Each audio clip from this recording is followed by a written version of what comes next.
Welcome to the Spent the Rent podcast. I am your host, Patty Rose. My guest today is Willamalane board member and Lane County Democratic Party Chair, Chris Wigg. Chris, welcome to the show. Thanks for having me, Patty. I want to give a little back history or backstory on how this came to be, and I want to give you a thank you for doing this. We had to reschedule some things. A mutual friend of ours, one of your co-workers at Willamalane, my good friend Zach Bassett, has been on the show, and he was the one that messaged me and said, you should really interview Chris. He's incredible. He's doing great things. I think he would be a great guest. So I reached out to you, and you pretty quickly agreed to do it. And then we were going to do it last week, but I was just so needing a break. And so I pushed this back a little bit, and you were super gracious. I was definitely, after Bernie Sanders dropping out of the campaign, I was a little bit frazzled. And you were super awesome. And I want to tell you how much I appreciate your kindness in that. You had told me, it's like, if you need anything, I totally understand it. If you need anything, just let me know. And that went a long way with me. So I definitely respect you as a man of character. And so I appreciate you being a guest on my show. Oh, well, thank you for those kind words. Yeah, that was really touching to me, as simple as it is, because in that moment I just needed kind of understanding, and you definitely gave me that. So I definitely appreciate that. So I mentioned a little bit about who you are. So we'll talk about that a little bit more. One of the things that we're going to get to in a little bit is that you are on the Lane County Democratic Party and you're a chair member. And we're going to talk about that in a bit. But I wanted to start off with talking about Willamalane and what Willamalane is. So you were a board member for Willamalane. And if somebody just moved to Springfield and they're unfamiliar, what is Willamalane? Oh, great. Yeah, this is a great question. Yeah.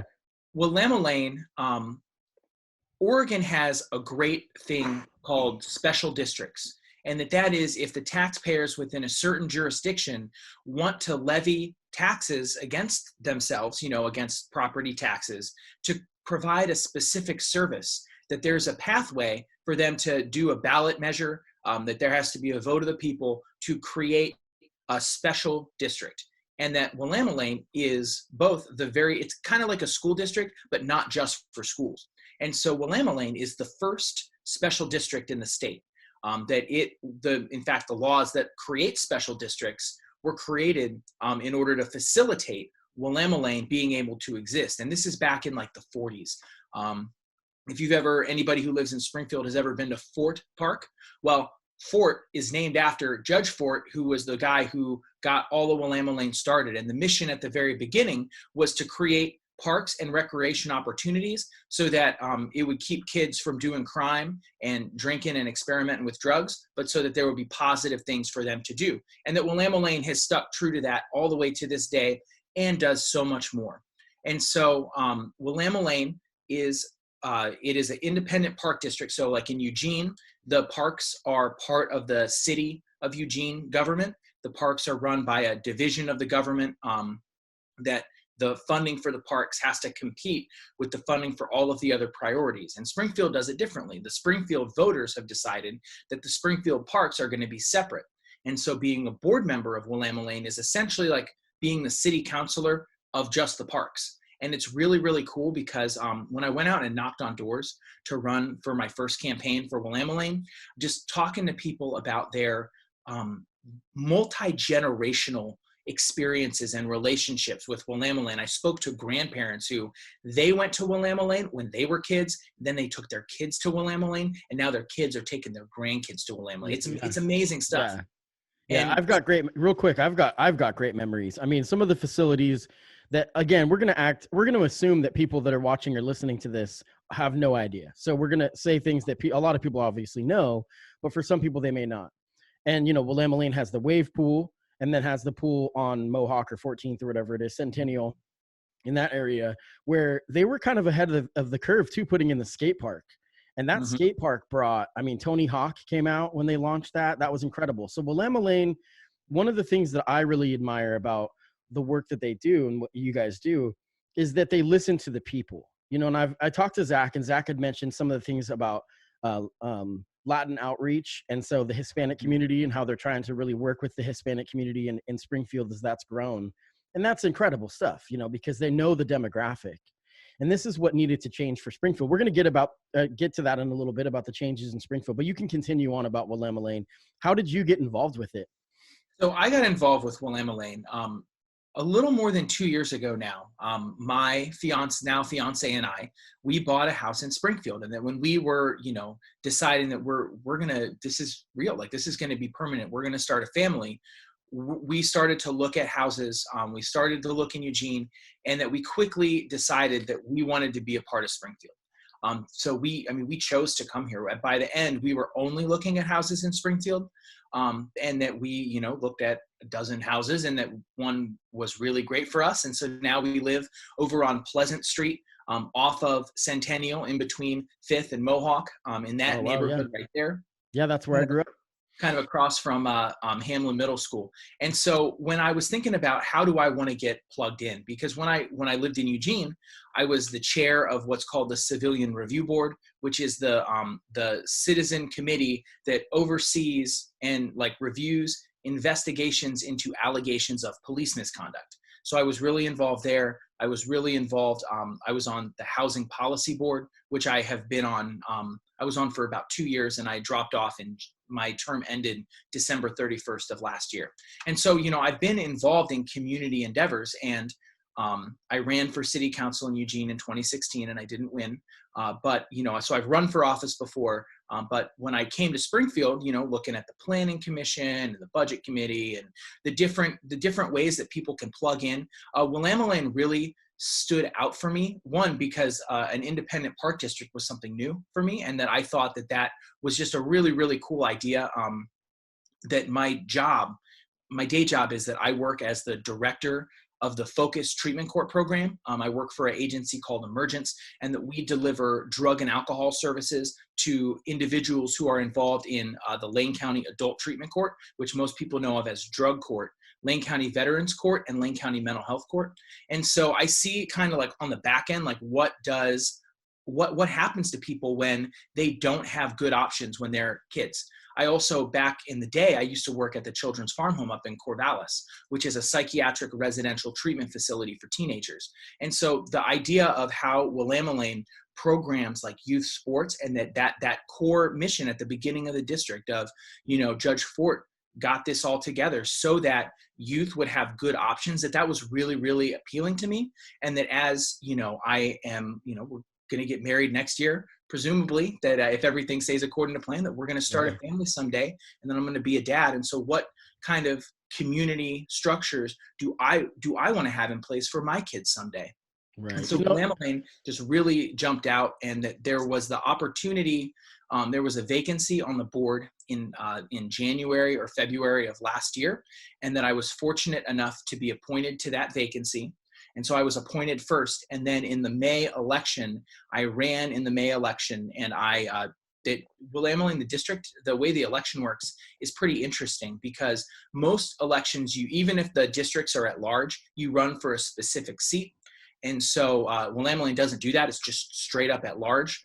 And so the way that it was set up that time is that there were 4 people running for 3 positions, and that the 2 top vote getters would get a 4-year term, and then the 3rd vote getter would get a 2-year term.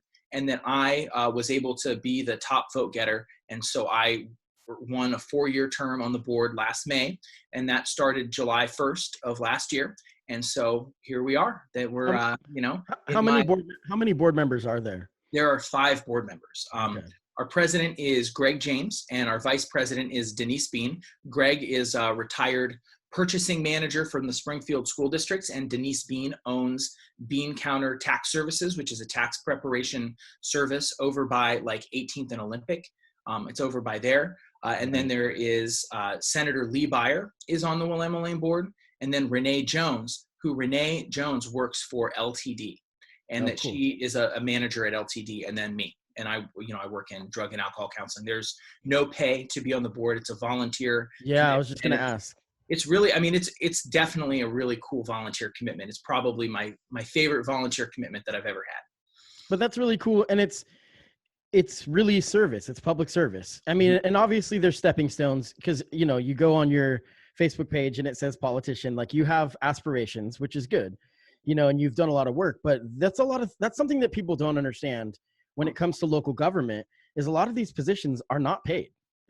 city council and all that. City council is not paid? Not in Springfield, no. The Yeah. mayor and city councilors in Springfield are not paid. And in Eugene, they're paid a pittance. I think that the mayor makes $1,800 a month and the city councilors make $1,500 a month. Right. It's Wow. not, that's not enough for, part of why, I'll tell you that, like, part of why our governance in Oregon can be so screwy is because we don't pay elected officials enough so that working people can actually afford to serve in those positions. And so if you look at even in the state legislature, that a state senator makes about $26,000 a year, wow. and a House member makes about $23,000. And so I could be off, give or take 1,000 Sure, on that. sure. But either way, that's not enough money for a working family to raise their family on. And so you have three main groups of people that make up our legislators. And again, of course, there's exceptions. I'm not saying 100%, but most of our legislators are either A, retired, B, independently wealthy, or C, have a wealthy spouse. And so that those three groups of people, and if you look at the laws that are passed by the legislature, most of which I think are pretty good, as a Democrat, I'm pretty happy with what they're doing. Still, there is clear, and even though they try, I think that they try to be as inclusive as possible, but that you see that that not everyone is represented, and so that the laws skew a certain way. If you look at city councils, right? City councils, both in Eugene and Springfield, have a very disproportionate amount of homeowners that are on the city council. And also, the opportunity cost to be on the city council isn't as high, so more working people can serve in those capacities. But you look at this is something we talked about in Eugene a lot. 51% of the people who live in the city of Eugene are renters. 51%, and that there is one renter on the city council, and it's Republican Mike Clark, who actually his politics are the most hostile to renters out of all of them. And so that 51% of the people, their primary interest, housing, is not represented. And so I'm super excited that this year on the council and the elections in Eugene, we have some really solid pro-housing candidates. We even have, we have two pro-housing candidates in Ward 1. We got Tim Morris and we have Eliza Kaczynski.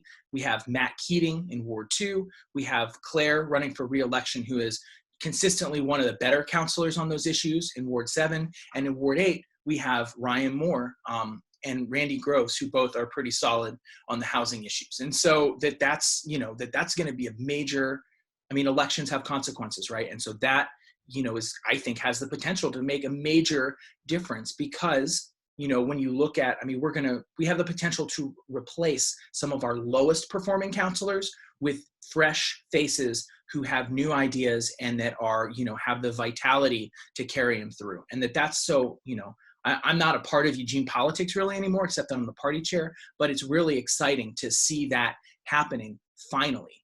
Right. Well, and I'm sure that living and working in Springfield, you do work side by side with Eugene in a lot of ways, so it's something that you definitely have I wouldn't say your hand in, but you're interested in what's happening because it affects us as well over here, and I go ahead. I was just going to say, and, at this time in our history, like Democrats have a dual burden, which I think this is lost on a lot of people, especially when we're doing inter-party fighting. Democrats have a dual responsibility. One is to enact a progressive agenda, or as progressive of an agenda as we can without getting too far out in front of our skis. But also we have in this time of acute partisan polarization, the Democratic Party has the obligation to defend the very existence of the social contract. If you look at what's the difference between the Tea Party on one hand and DSA and some of the more radical Democrats on the other hand, well, the Democrats, even the most progressive militant Democrats, they want to make the world better. They want to pass laws to make it, people have health care and people have child care and people have good wages. Heaven forbid we do those things, right? Those are great things to do. And then if you look at the Tea Party, all they wanted to do was burn shit down. Right. And that is their stated, that was their stated objective. They didn't have any policy demands. They recognized that the president was black and they wanted to burn shit down. So we don't only have to pass laws as Democrats, right? We have to defend the very existence of the social contract at a time when the Republicans in the state legislature won't even come to work. What other job on earth can you not go to work and you still get your job? And on top of that, the coup de grace is you still get paid to do that. That Right. it's And getting insane. cheered on, and it's a political move, and we could be here forever. And I'm hoping that we'll have you. I'm hoping that we'll have But you on as a return guest to talk specific policies and specific sure. things.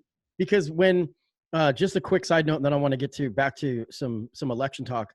Mhm. But one of the big things, in Salem when we had the protests with the truck drivers and whatnot, I wish I had someone that we'd come on and speak on that at length, because a lot of people in Oregon kind of are on the outskirts of this debate where they don't really understand, but that's a whole different issue.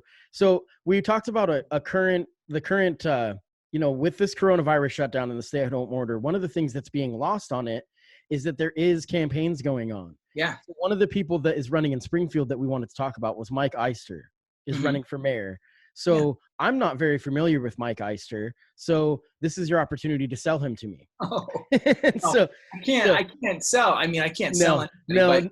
But I just want to hear what you have to say, because you had told me, we talked last night a little bit for about 10 minutes on the phone, and you had told me that Mike Eister is somebody that you're very optimistic about. If he gets elected, that he's going to do really good things. And maybe you can tell us why. I am very optimistic about Mike. That, some background is that, Matt Keating, who serves with Mike on the LCC board, put Mike onto my radar about 2 or 3 years ago. As this is a guy who really gets it, that this is a guy who is participating in, politics, but like politics of like board service and like volunteerism for the right reasons. This is a guy who, as a party chair, this is a guy who you should have on your radar, that he could do something really great, because he's a good person, that he has good, community values, that he puts Springfield first, and he loves Springfield. And so Matt Keating, so I've been thinking about, and I started to get to know Mike maybe about 3 years ago. It's been a while. And so when Mike decided that he wanted to run for mayor, I was thrilled, that Mike is the kind of guy who, there's infinite kinds of leadership, right? But there's, I think about leadership as there's the kind of leaders who they want to sit at the head of the table and they want to hand out everybody's assignments and tell everybody what to do. And if you don't do what I say, then there will be consequences, or bullying kind of leadership, right? And they want to sign people stimulus checks. They do. Yeah. Anyway. And that frankly is the feedback that we've gotten about what leadership in Springfield is like right now, that's kind of the method to the madness at this time.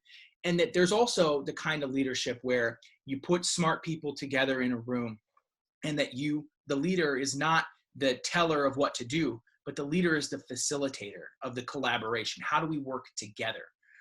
And that, I will say, it's kind of, you think about John F. Kennedy's, that he had the brain trust, the Abraham Lincoln's team of rivals, like that kind of leadership where you bring people together, you don't have an agenda, set in stone at the beginning, and you let people collaborate and come up with the best thing to do.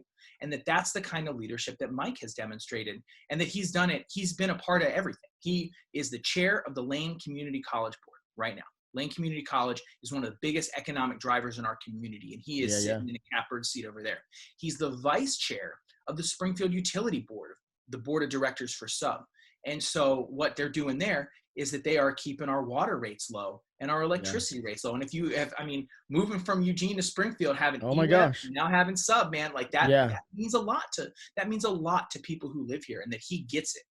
That he served on, I don't know if he was the chair or not, but he served on the LTD board before. He served as the president of the Better Eugene Springfield Transit, the advocacy there, that so he has volunteered in, he was on the executive committee for the Chamber of Commerce, that he's got the experience for sure. All of these different times, so he has a better understanding, almost than anybody I've ever met. The only person I know who knows as much about Springfield as him is Lee Byer, Terry Byer, John Lively. Those are the people that I know that know enough about that I can call on the phone, on my cell phone at any time. There's other people out there. I'm sure I'm not trying to limit it off the list, but I'm saying those are the people I know that know enough about Springfield as Mike Eister. Conveniently, all those people also support Mike Eister for mayor. And so Right. I think that, a lot of times, like the Springfield difference, like the difference between Springfield and Eugene is collaboration. That in Springfield, we have a thing 100%. called Team Springfield. And that this is like one of the coolest things ever. I think I guess I'm a nerd because I think this stuff is cool. But so That's good though. So the city of Springfield, Springfield Utility Board, Springfield School District, and Willamalane all together form like Voltron and become Team Springfield. And what that means is that every month, the CEOs of all, so the city manager, the general city manager of Springfield, the general manager of Sub, the superintendent of Willamalane, and the superintendent of schools, they meet every month. The chair of the boards of all of those meet every quarter. And then there's once a year, there's a big meeting where all the elected officials in Springfield for all four of those groups all meet together. Last year we had it at the Justice Center and talked about like game plan, like what do we all want to do in Springfield for the next year? It's not like, it's not like a conclave or anything. Like it's an open meeting. Anybody can go to it that wants to. Nobody came last time, like except for staff members, but you could come to it this year if you want to and see what we all talk about. And there's a lot of people in the room. So it's not like the most insightful or stimulating conversation, but it's like, it's cool because all those people can sit in a room. There's people, there are people, it will not surprise you as a Democratic Party chair and somebody who feels very passionately about a lot of issues that there are people in elected office in Springfield with whom I vehemently disagree about a number of issues. However, the cool thing about Springfield is that I do not feel like that disagreement about an issue can prevent us from working together, that I could sit down in a room with Team Springfield or with any of those people and still have a productive working relationship and conversation. That's the thing that Springfield does different, and that's awesome. Everybody can do that. Real quick, was Bill Morissette a Democrat? Bill Morissette is okay. So because this is an interesting thing. So my dad, when I first moved to Springfield, I was 11 years old. My dad moved a little bit before that. My parents divorced when I was 2. We grew up in Salem. But anyway, so my dad moved here, and when he settled, he got a job in Eugene and for Koki printing. And when he got a job, he was looking at houses, and much like you, the reason that he settled is different than you, but he was thinking of a place that he could raise a family. And at that time I lived with my mom, but there was a prospect that maybe I would move in with him. And so ultimately his decision was, he told me in his words, he's like, I can't live in that damn liberal town in Eugene. And as I've evolved, I don't disagree actually in some ways, because it's so, you talked about it earlier for a quick reference to how the Democratic Party needs to be careful not going so extreme to the left and get ahead of its skis, is the word you used. But I think it's true. And what I've learned about Springfield is what you're talking about is the collaboration is that you can get, because the demographic as far as voters, there's a lot of conservative minds in Springfield, and especially in Thurston, and so you're going to have to persuade those people to get your support, what I mean, as a Democrat. And so you can't go so extreme to the left that you're going to lose them. But it's interesting to see, as I've evolved and become an adult myself, the way that I view it, that I actually don't disagree that Eugene is almost too in the weeds, because they do things to get looked at like they're getting a pat on the back. It's tough to compare the two towns because of the sheer size of Eugene is like 3 times the size of Springfield. Well, I would also, I don't think that the biggest differences are actually ideological. Like, I think that some of that ideology is like almost like superimposed on Eugene because of people go to the city council and yell at the city councilors, right? Like, I don't think that the actual governance, there's not really a Republican and a Democrat way that are different to get the trash picked up, right? Like, there's not really a Republican or a Democrat way that's different to make sure that the roads are in acceptable condition. So like the mechanics of local government is relatively, I don't want to say nonpartisan, because I don't think that that's true, but I don't think that that is very polarized. I think that the political climate is more such, and that somebody told me, I don't even remember who said this. I can't take credit for making this up, but they said that the biggest difference between Springfield and Eugene is that in Springfield, the people who are the most involved in Springfield are the people who love Springfield. Sure. And then in Eugene, the people who are the most involved are the people who hate Eugene. Yeah, And that makes so sense. like, and you can see that from like the tenor of the conversation. Like, I mean, I've been a part of, you know, actions at the Eugene City Council that the DPLC has participated, especially the last time I remember that we were really big, that we were really, really involved, like on the core, like planning level of actions with the Eugene City Council, was during the debate about paid sick time, which, you know, everybody should have paid sick time. That whole issue ended up like, you know, Christine Lumberg didn't talk to the mayor of Eugene for like, I don't know, months after that, like Oh wow, yeah. wouldn't speak to her over it. It was so ridiculous. I don't know. Sometimes I think that, you know, there's this, I think that this is a stale and like leftover. It's like the appendix, right? Like it only matters when it can kill you dynamic between Eugene and Springfield. That is like Springfield is the little brother, and that, you know, big bad Eugene is always picking on us. And that, I mean, that's bullshit. Like that is not reflective of reality. Like I get why that happened too. Like that back in the day, and I don't remember what year it was, but there was an issue where Springfield wanted to expand the urban growth boundary, and that because there was a joint session, it was a joint urban growth boundary, Eugene blocked them. And so that people probably, you know, felt hot under the collar about that. And it's turned into this resentment that has metastasized, but that doesn't help us. Like we live in a time of interconnectedness Yes. where the biggest issues, right? The biggest issues that we have are housing, healthcare, and public safety. Those are the three biggest issues in Springfield. They're the three biggest issues in Eugene, and that they're regional issues. They're not, Springfield has all the hospitals. Like they're all regional issues. And that if we cannot, you know, part of one of the things I'm excited with Mike about is that there's an opportunity to reset that relationship to be a lot more functional. I think Right. I don't think we can afford to just hold on to grievances. I think that we need to work together. Springfield does not participate in the Intergovernmental Housing Policy Board. Springfield does not, you know, while Springfield is way ahead on ADUs, which, you know, I was a part of, it's not a lawsuit, but like an appeal to the Oregon Land Use Board of Appeals about Eugene's intransigence regarding allowing ADUs on, I mean, again, like it's telling people what they can and can't build on their own property, right? Like that's pretty messed up that, you know, and again, like within reason, like governments should not be telling people what they can and cannot do on their own property. Well, and I think you know, I think that's exactly what I'm talking about. Well, like with my dad, where my dad, and we have different views, but my dad being conservative, that's why. And this is where I want to throw a bone a little bit to the Republican mindset, that they're not completely wrong, because they're not. It's just a different way of strategy. Now you talked about Tea so Party.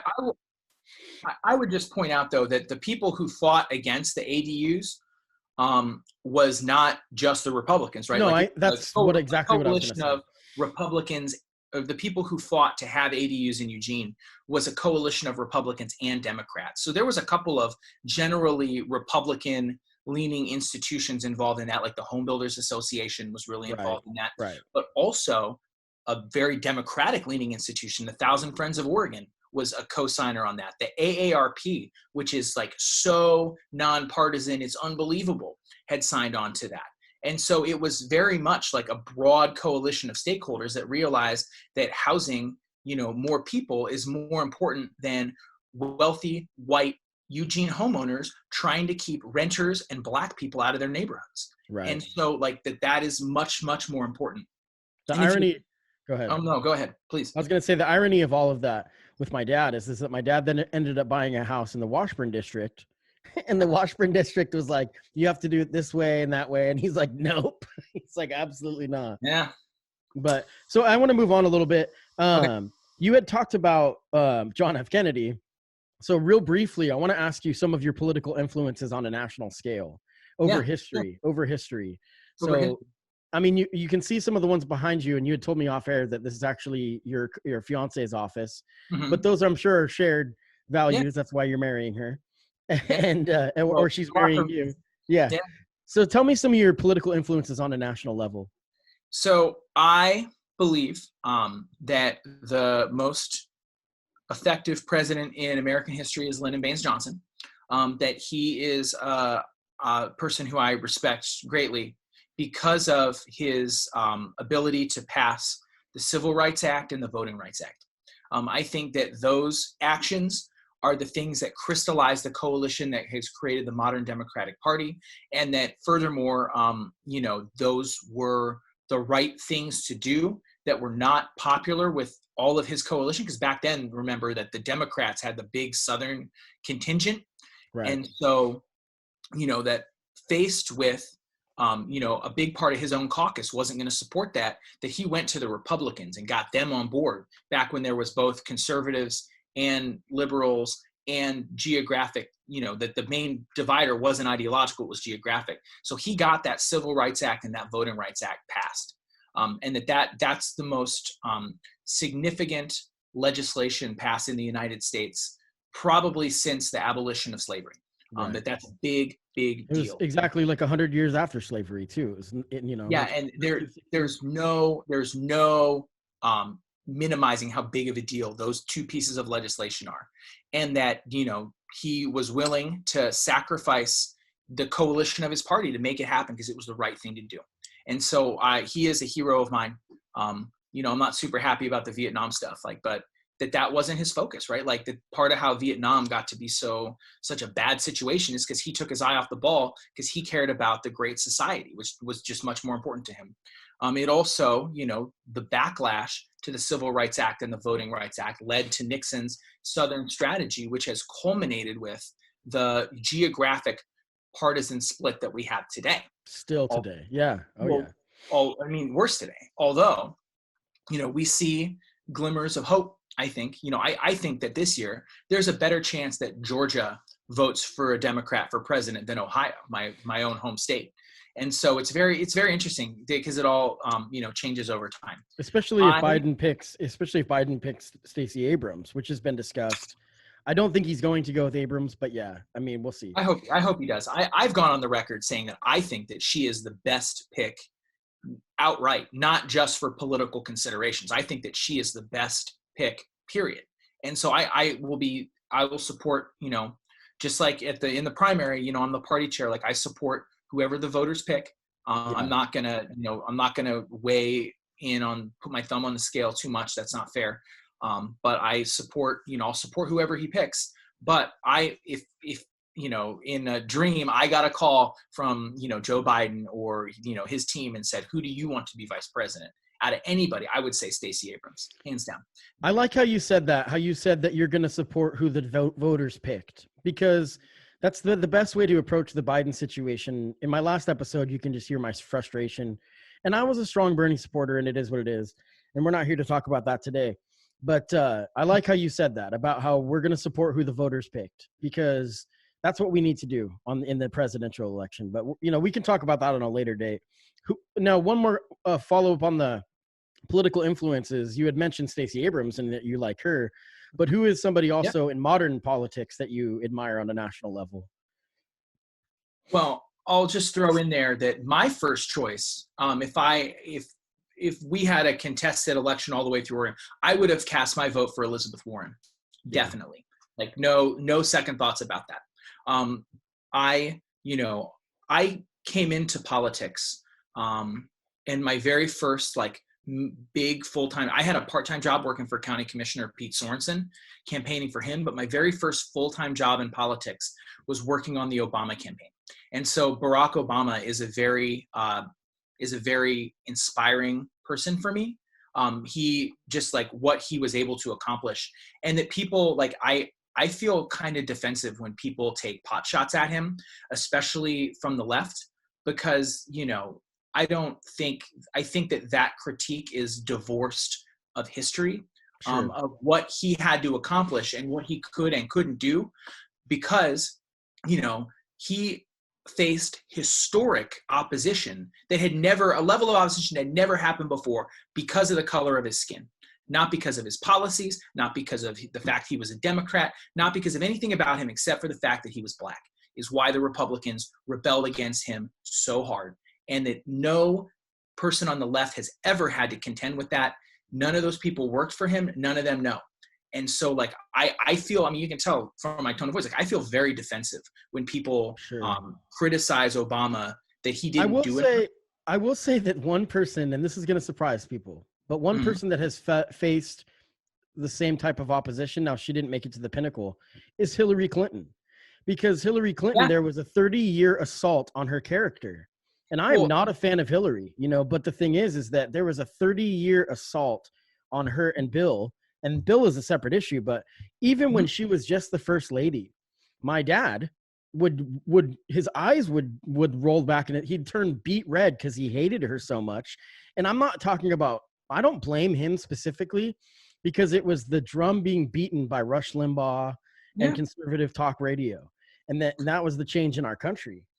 Well, I do like Hillary, and that I mean, a lot of people who know me know this, but I left my job. I went on unpaid leave from my job to be the regional field director for Southern Oregon for Hillary. So I left working in drug treatment, and I came back to campaigning to be the regional director for the Hillary Clinton campaign and for the Democratic Party of Oregon, from basically everything south of Marion County to California and the mountains to the ocean. And so that's a lot of Hillary Clinton campaigning, and that it was really good. And I think that Hillary Clinton is a transformative American figure. I think that the reason why, when I was a kid and when I was in school, we talked about if there is ever going to be a woman president. And now we talk about when there is a woman president. And the big difference between then and now is Hillary Clinton, that is a Sure. one single-handed assault on the glass ceiling. And that even if she didn't break it, that she put so many cracks in that ceiling that it is coming down. Yeah. And, I think that the real Hillary Clinton is the person who, like, if you think about, like, if you look at her history, what did she do when she got out of law school? She didn't go and work at a corporate law firm. She didn't go and do any of that. What she did was she basically went and worked for a nonprofit and went undercover to bust schools in the South that were resegregating and refusing to desegregate. That she would pose as a mother of white children that would go check out these schools and basically kind of entrap them into admitting that they didn't let black students come to their schools, and then this nonprofit would sue them. That's the real Hillary Clinton. The real Hillary Clinton is the one in the healthcare debate in 1993 when Bill Clinton, first thing, remember, Bill Clinton became president. They tried to do healthcare reform, and they tried to do, Hillary was the person who argued at that time for single payer universal health care. And then everybody, because they want to take shots at her because of the compromises that she has had to make along the way. But every compromise that she ever made was a compromise so that one day, not just her, but a woman could be president. And that's people having a theory of change that is sacrifice, that is the long game, and that is not taking shortcuts. That is something that I lack the words to describe how much I respect that. And well, when she ran, real quick, when she talked about universal health care, we've been talking a little bit about it on the podcast, that wording is so much better than Medicare for all. It's the same thing essentially, or maybe it's different the way they'd work. We could be here for hours on that, but the wording and the sales of it, the sales pitch of universal healthcare sounds so much better than Medicare for all. Medicare for all, because people think, well, Medicare isn't working, and I don't know, but we could be here forever. Well, that's really, interesting. And I'd like to talk to you more at length on that at a later date. Another thing I want to talk about real quick, this is the stay-at-home order and the shutdown. And one of the dangerous things that this is going to do is that it's going to have a really huge economic impact on local government. Because with people not working and then collecting unemployment, if they can ever get it, but that's a different issue. But, the revenues for taxes are going to be way down come next year when people are looking at their budgets. And so for people like you that are already doing volunteer work, it'll be really interesting to see how that plays out. Because as of right now, I don't know who sets the budget necessarily, the mayor and the city, city council and whatnot. Well, how they set the budget is that they have and this is by law, so everybody does this the same, that every local government that has to set a budget has a budget committee. And that budget committee consists of the number of members and then an equal number of citizen members. So for Willamalane, the budget committee is 10 people, the 5 board members, and then the 5 citizen members, and that we just appointed our 5 citizen members at our last meeting for Willamalane. And so it's going to be interesting. Like, I don't know what's going to happen yet. I don't know. Certainly there will have to be, because revenues are down, local governments have to balance their budgets. That Willamalane is in a very financially healthy position going into this. So, I mean, I'm almost certain that we'll have to draw on reserves, but I don't know how much. I don't, I'm not prepared to comment on any specific. No, right. Yeah, it's too early to know, but we'll talk about, I'll have you back on when that time comes. I mean, all the way around. So City of Springfield has 6 counselors. So they'll have 6 counselors and 6 citizen members.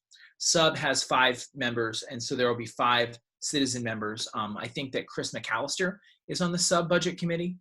I think that that's where he's at. And then for the school district is the 5 board members and the 5 citizen members that sets the budget.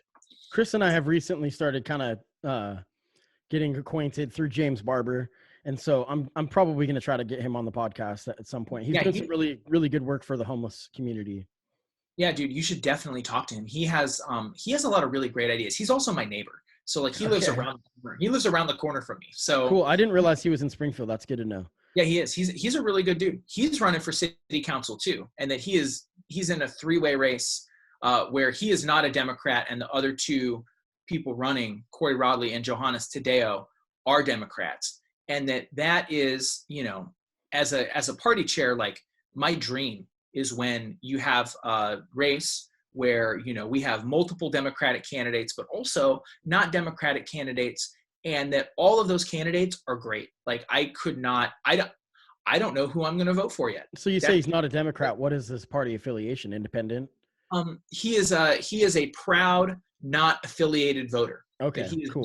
He is not affiliated with the party, and on purpose. And I've asked him to be a Democrat multiple times. So I'll ask him again someday too.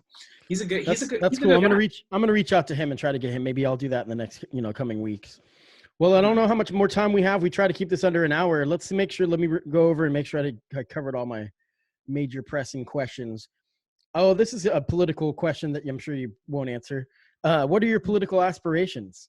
Where is the pinnacle for you? I mean, what is next? What's next for you? Well, what's next for me is that I'm going to do the very best job that I can on the Willamalane board to deliver exceptional parks and recreation to enrich the lives of everybody in Springfield. Willamalane's mission, that's Willamalane's mission statement, and I love it. It's, it's a real great opportunity to be a part of something so positive. And that I'm also, going to be doing my very best to make sure that we as Democrats hold all of our seats in the legislature in the fall, that we have open seats on the coast. So Senate District 5, Arnie Roblin is retiring, and House District 9, Kathy McCune is retiring. And so Melissa Cribbins is running over there. And as for the Senate seat, she's a county commissioner from Coos County and is very formidable. She's going to be great.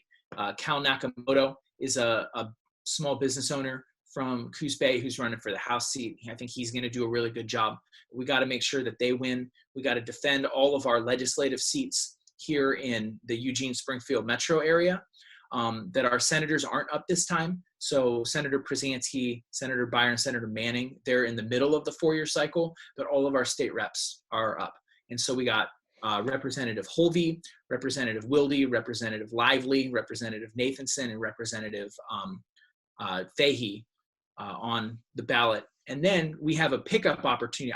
I mean, I'll just tell you, like, not to go too deep into the weeds, but that Democrats have a real opportunity if they choose to accept it in Oregon this time. And that opportunity is this.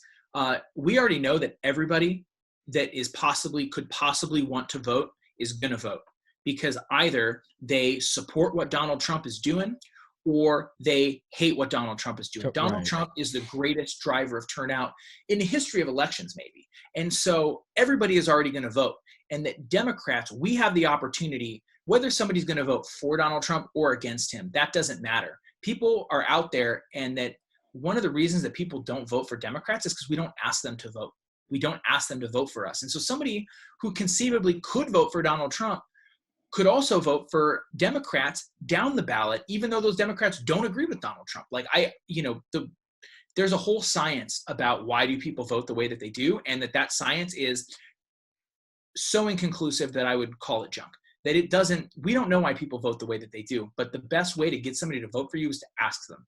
And so we have an opportunity in Lane County, in like the far eastern part of Lane County, including the Mackenzie River communities, in Oak Ridge, where the representative is Cedric Hayden from Pleasant Hill, who I will remind you, like Cedric Hayden, when 2 years ago, was it 2 years ago?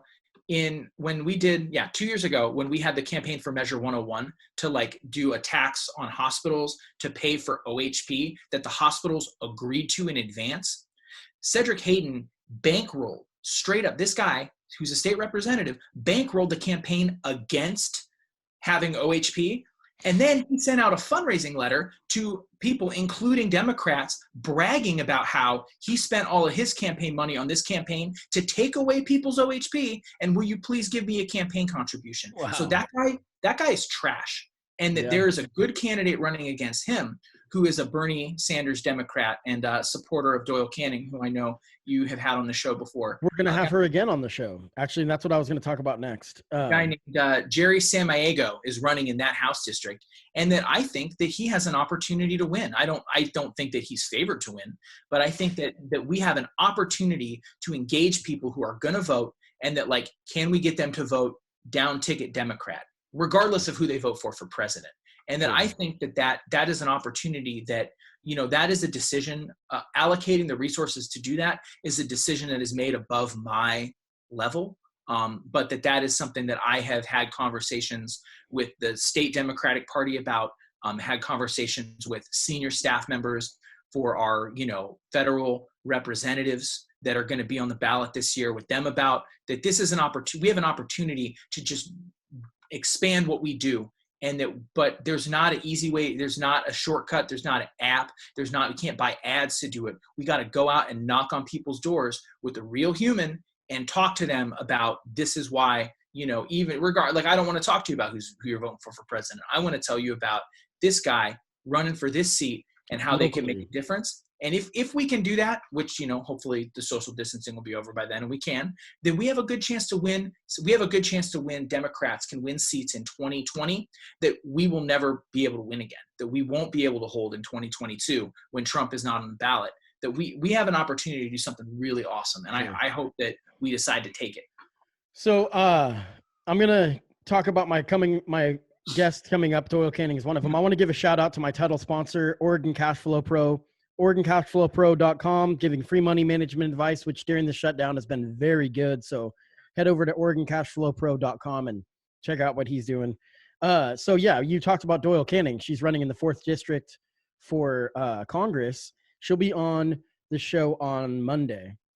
And then I've got another guest that is actually running. He reached out to me. One of his people reached out to me. His name is Albert Lee. He's running for Congress. I think it's the 2nd district, but it's in Multnomah County. So we're going to talk a little bit outside of the area, but you had mentioned the Bernie camp.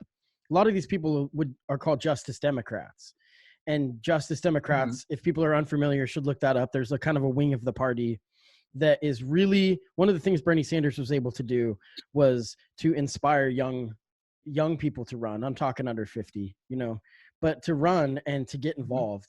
And I really appreciate you doing this show, and you have shown me that, and we talked about this on the phone last night, people in local government are approachable.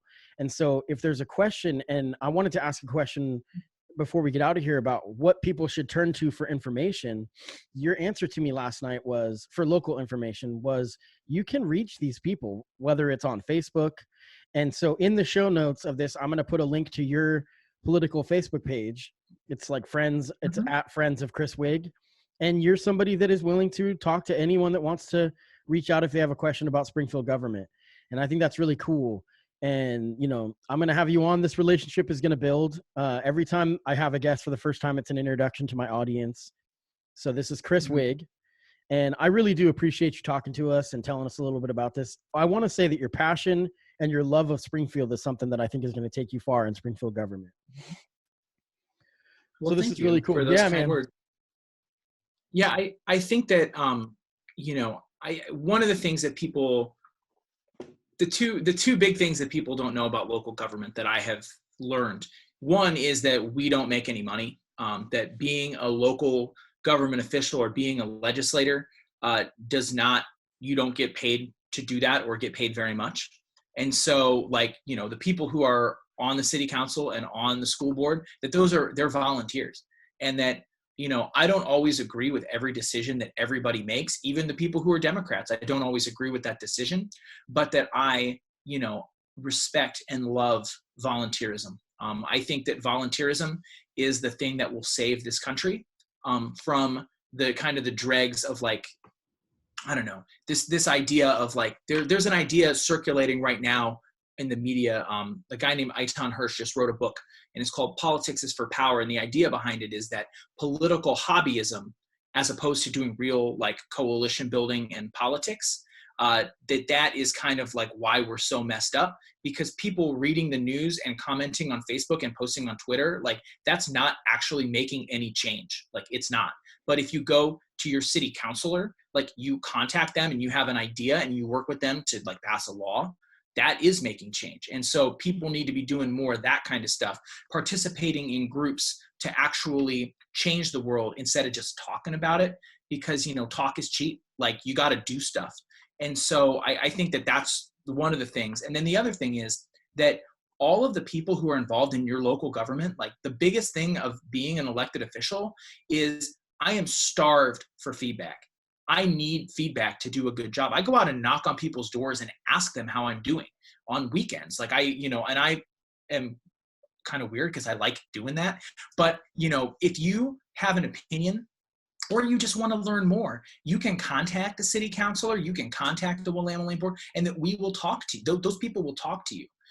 Sometimes during the legislative session, it can be pretty tough to get a hold of a legislator if you're not a constituent, just because of the volume of mail that they get.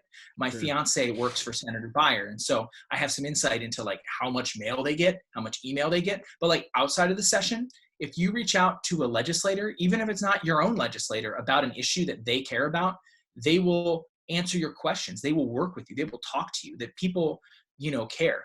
And so one of the cool things about Willamalane, right? Like Willamalane gets that we have these really cool partnerships. I'm going to just take it all the way back to where we started. And that, so when Willamalane built the trails in the Thurston Hills, that they worked with a group called the Disciples of Dirt, who is a mountain biking community volunteer group. And that they, because of this partnership, the Disciples of Dirt volunteered and built mountain biking trails through the Thurston Hills that any citizen, any Springfield or anybody, any person at all who has a mountain bike can go ride on these trails that are on the Willamalane property, right? And that just now, although I don't know how the shutdown or the social distancing is going to affect this, there was a group of people who, the rules of Willamalane have always been that riding horses on Willamalane property was not allowed. And there was a situation in the Georgia Pacific Natural Area, which is just right down by the river, kind of in between Clearwater Park and on the one side and Doris Ranch on the other side. There was some land that was, acquired by the district, is co-owned by Willamalane, Springfield Utility Board, and the city, where that, folks, there are historically, back from even before Willamalane owned this property, there was like horse trails back in there. And so up until recently, people kind of looked the other way, but then there were some kind of run-ins and complaints about it. And so, that we had to enforce, Willamalane had to enforce this, no equestrian, no riding your horses on Willamalane property. And that people who were involved in the equestrian community were, I think very rationally and rightly upset about that. And so they all came to the meeting. And the result of that was that we created an ad hoc committee where we worked through, because there's a bunch of technical problems about why that wouldn't work. And so but they're not unsolvable problems. It's like we need to, make some agreements and some commitments about what are we all going to do and what are the rules going to be and who's going to follow what rules and all that. And that by doing that, we're going to run a pilot program this summer of allowing equestrian activity in this area of the park for the first time ever. Wow. And so they listen to the people. Essentially, and that's a great example. Well, not only did they listen, I think that doesn't give the people enough credit, because like if people would have just come and yelled at us and we would have said, oh, well, those are the rules, right? Like the conversation would have ended.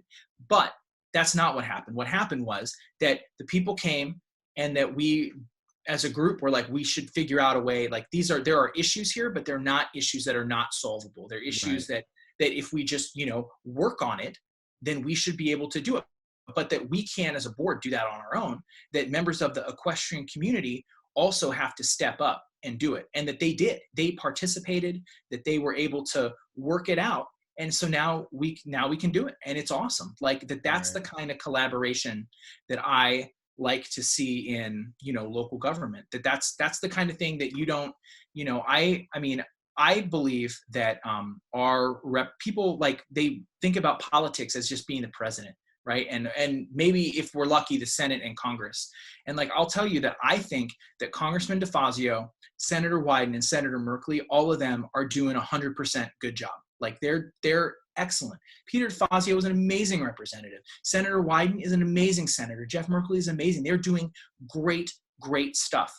But that's not like, if somebody wants to make a difference in politics like that, and you're just getting started, or that's not where you're going to make a difference, right? You're not going to make a difference in Congress if you're just getting started. Where you're going to make a difference is as close to home as you can. Your park board, your school board, your city, even your state, that those are all places where any everyday person can make a huge difference.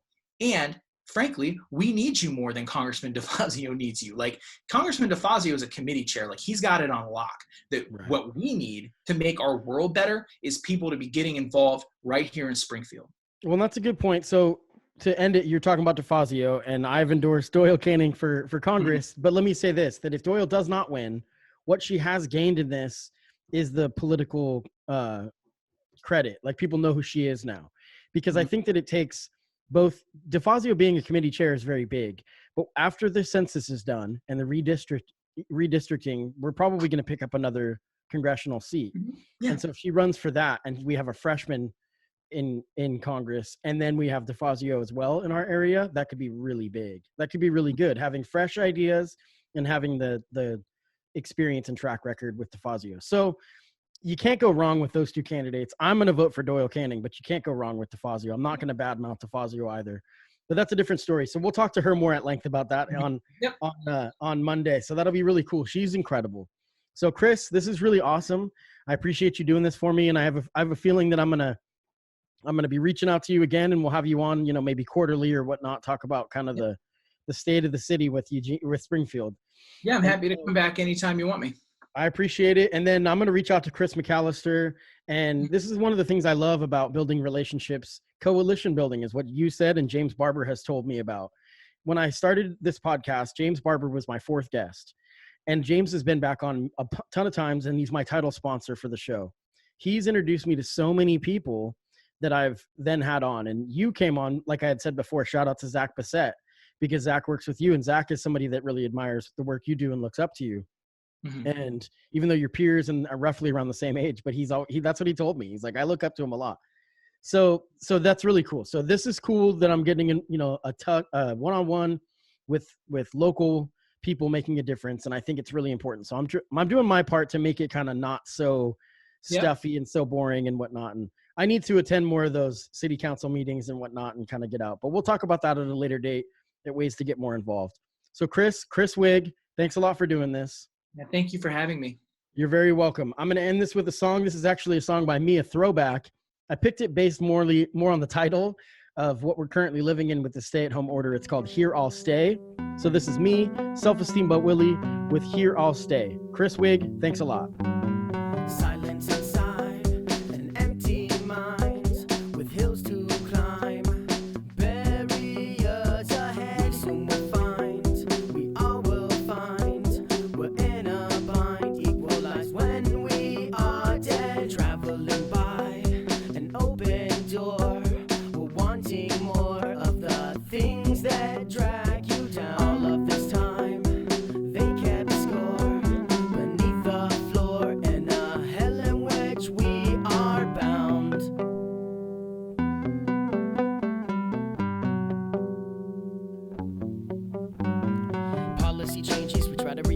This illusion of democracy intruding on me secretly. We can be all we can be, but we never seem to see through the cloud of memories. Spoon-fed as our history. It's about our granite by selfish pride. I believe I try to find some unity, not separation from our destiny. The best of me soon will be forgotten. Left out, left over, gone rotten. Look deep, find out, can't sleep, drown out concerns with cheap intoxicants. Wake up once more, upset stomach. Headache soon, unrest, I'll plummet to the floor. No open door today. Cause here I'll stay, I'll stay, I'll stay, I'll stay, I'll stay, I'll stay.